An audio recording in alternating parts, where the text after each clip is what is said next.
Je viens de voir dans mon cours d'AGGSP qu'on allait travailler sur le conflit israélo-palestinien, mais est-ce que Jules, tu peux nous en dire un peu plus? Alors oui, le conflit israélo-arabe dans son ensemble est un vaste sujet polémique s'il en est. Mais quelle est son origine? Quelle est la cause d'un des conflits les plus récurrents du dernier siècle, un conflit en sommeil mais jamais réellement endormi?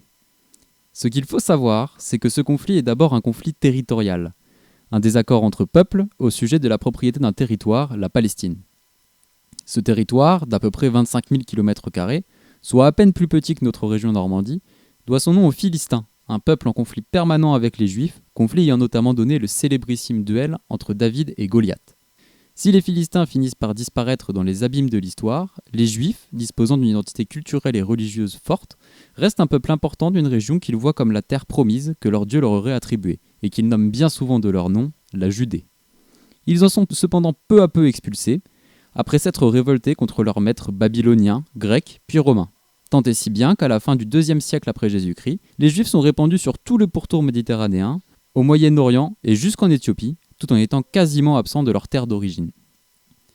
Au VIe siècle, une nouvelle religion apparaît, l'islam. Son expansion très rapide amène la conversion des populations habitant la Palestine suite au départ forcé des Juifs. Certains d'entre eux, très souvent persécutés du fait de leur identité particulière qui les pousse à ne pas se mélanger avec les peuples qu'ils côtoient, se mettent peu à peu à rêver de posséder leur propre État en Palestine.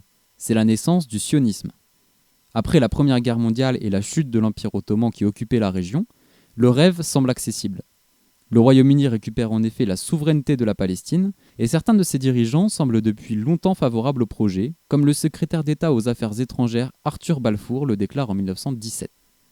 Suite à cela, quelques juifs se réinstallent progressivement en Palestine, mais c'est réellement après la Seconde Guerre mondiale et ses horreurs où environ 2 tiers des juifs européens, soit 6 millions, ont été tués. Beaucoup des survivants, qui ont bien souvent perdu leur famille, leurs biens, leur domicile, décident alors de rejoindre la terre promise, commencer une nouvelle vie, loin des traumatismes vécus au début des années 40. Problème, ces terres sont déjà occupées par le peuple palestinien, de cultures, de religions et de langues différentes.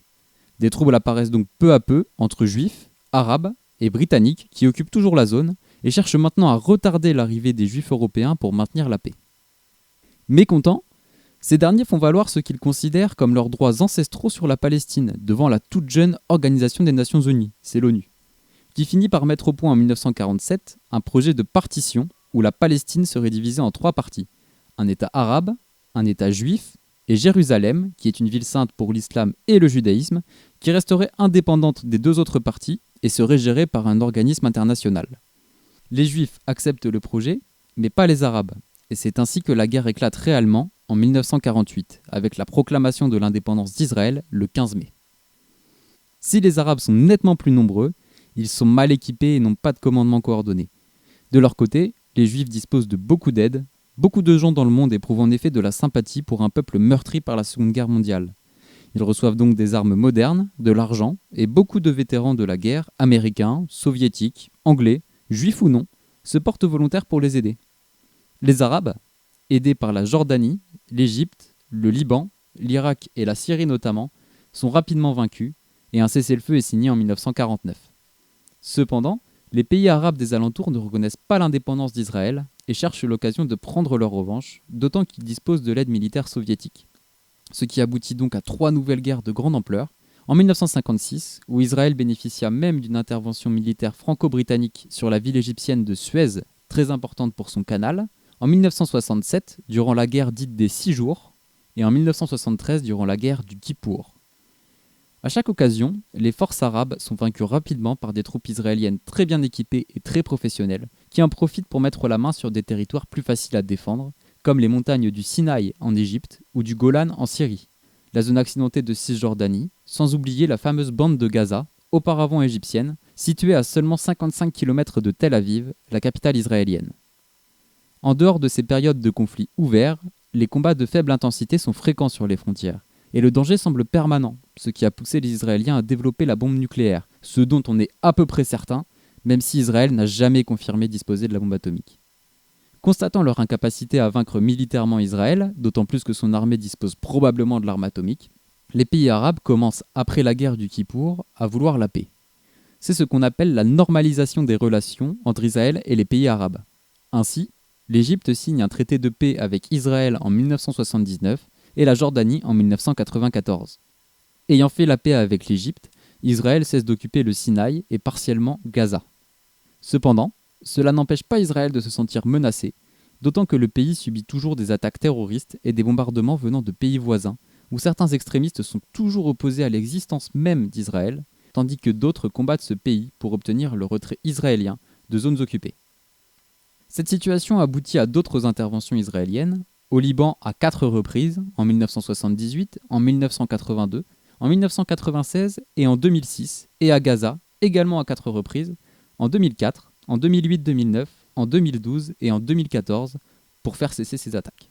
Mais ces interventions sont controversées, car Tsahal, le nom de l'armée israélienne, et ses alliés y font parfois preuve de brutalité à l'égard des civils dont les pertes sont souvent très élevées, comme au Liban en 1982, où les massacres de camps de réfugiés de Sabra et Shatila par des Libanais chrétiens alliés aux Israéliens firent entre 500 et 5000 morts. Des bavures sont également souvent relevées à la suite de bombardements ou de soldats ouvrant le feu sur la foule. En Cisjordanie, région à l'est de la Palestine toujours occupée par Israël, même si théoriquement indépendante et majoritairement habitée par des Arabes, la situation est également très tendue, d'autant qu'Israël y déplace régulièrement des populations arabes pour y installer des colonies sécurisées, entourées de murs et peuplées d'Israéliens, bien que ce soit interdit par le droit international. Pour protester contre ces colonies, les populations arabes de Cisjordanie se sont plusieurs fois soulevées, notamment lors de ce que l'on appelle des intifadas, ce qui veut dire les soulèvements en arabe, de 1987 à 1993 et de 2000 à 2005, qui firent chacune plusieurs milliers de morts, essentiellement arabes. Alors quel futur pour ce conflit ? Si le temps des guerres ouvertes avec les pays voisins semble révolu, Israël possédant dorénavant la bombe atomique, ce qui décourage toute attaque, l'Égypte et la Jordanie ayant entamé des relations diplomatiques avec Israël, la Syrie, le Liban et l'Irak étant dans une situation politique très instable, il reste vraisemblable que la situation actuelle de conflit de basse intensité entre Israël d'une part et des organisations armées et la population arabe d'autre part n'évolue pas réellement à court terme.